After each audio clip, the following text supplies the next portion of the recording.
Jauh-jauh hari kita sudah mengatakan apa yang terjadi kalau Kamala Harris menjadi Presiden Amerika. Sekarang terbukti secara administratif Kamala Harris adalah Commander in Chief di Amerika. Memang banyak yang tidak peduli dengan apa yang terjadi di luar negeri, namun hanya mengingatkan bahwa menjadi pemimpin sebuah negara, Anda bukan hanya harus mengenal peta perpolitikan dunia atau geopolitik, namun juga harus mempunyai sumber terpercaya yang bisa menganalisa data jadi informasi yang bisa membuat Anda membuat keputusan yang selalu tepat. Bosman, untuk hal beginian cukup lengkap pasukannya dan data-datanya valid. Karena tahu dari jauh-jauh hari bahwa Biden ini tidak akan lama menjabat, maka strategi politik luar negeri kita harus sudah punya grand plan-nya, di mana hal ini akan membuat Indonesia akan menjadi negara superpower kalau mengerti situasi lawan kita dan teman kita. Sayang ya, yang menjabat saat ini nggak punya informasi atau data untuk menjadi bekal knowledge sebagai senjata pejabat tertinggi membuat keputusan. Kita lanjut. Di Amerika, Trump dan timnya kembali menguat pengaruhnya. Diperkirakan di tahun 2022 nanti dalam pemilihan awal, agaknya Partai Republik akan menyapu bersih Partai Demokrat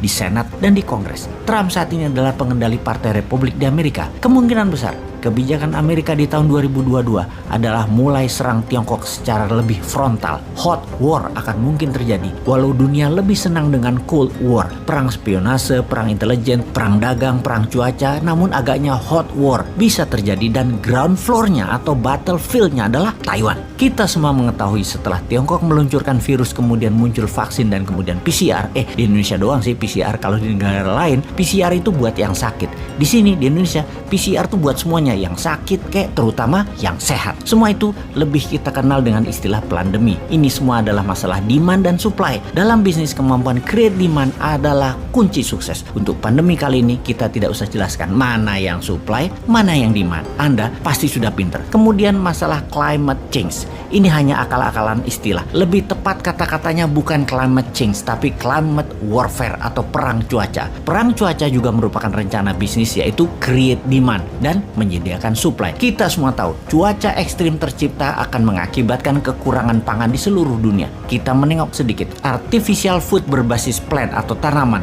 dan bioengineering food, pemilik terbesarnya adalah Bill Gates. Beyond Meat misalnya, artificial daging, Bill Gates punya saham besar di sana. Lahannya luas miliknya di berbagai belahan dunia sudah dia kuasai, termasuk bahkan temannya 1 tahun terakhir ini, Jack Ma, sering terlihat di Eropa mempelajari plant-based food ini atas perintah pemerintah Tiongkok tentunya. Sebaiknya pejabat Indonesia paham begini-beginian agar nggak kagetan atas apa yang akan terjadi ke depannya. Di sisi Tiongkok sekarang, Xi Jinping lagi pusing 7 keliling pastinya karena skandal keuangan properti Evergrande minus 700 triliun yang secara sistemik akan menghancurkan keuangan nasional Tiongkok. Harga sayuran saat ini melambung tinggi di pasar-pasar di dalam negeri dalam 3 bulan terakhir karena bahan makanan Tiongkok banyak mengandalkan impor, sementara banyak negara menutup impor untuk Tiongkok. Kebutuhan energi yang meningkat, harga BBM dinaikkan oleh Saudi dan Rusia menjadikan Tiongkok krisis energi. Hanya di kota-kota besar yang terlihat ada listrik, namun di kota-kota lain gas, BBM dan listrik